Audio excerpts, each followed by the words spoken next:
reproductive cycle are the pituitary gland, the ovaries, and the uterus. Their activities are closely coordinated. Each month, one or other ovary releases a single egg, an event known as ovulation. It is brought about by a series of complex interactions between the pituitary gland, the ovaries, and the uterus. The pituitary gland is itself under the control of this small area of the brain known as the hypothalamus.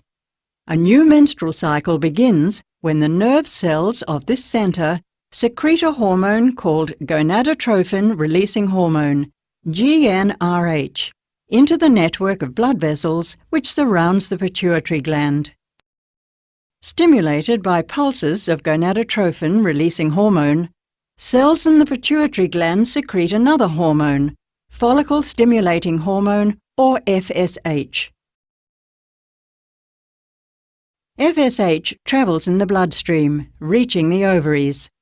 There it stimulates the formation and growth of an ovarian follicle in one or other ovary. The follicle consists of an egg, a number of surrounding cells which secrete estrogen hormones, and fluid. FSH helps the egg to mature and prepares it for release. As the follicle matures, the hypothalamus increases secretion of GnRH. This in turn stimulates the pituitary to secrete a second hormone which acts on the ovary. This is luteinizing hormone, or LH. Toward the middle of the cycle, there is a sudden peak in the blood level of LH. This acts as the trigger for ovulation.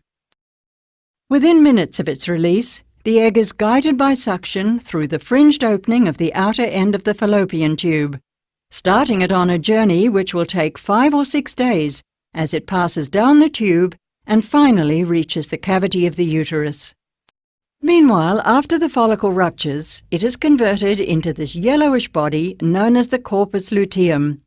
Cells of the corpus luteum secrete the hormone progesterone, which brings about important changes in the lining of the uterus, preparing it for possible pregnancy. In fact, the lining of the uterus, known as the endometrium, undergoes changes in response to hormone levels during the cycle.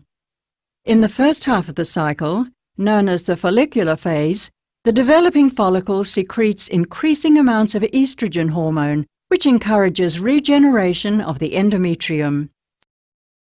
After ovulation, there are important changes in the endometrium, aimed at making it suitable to receive a fertilized egg.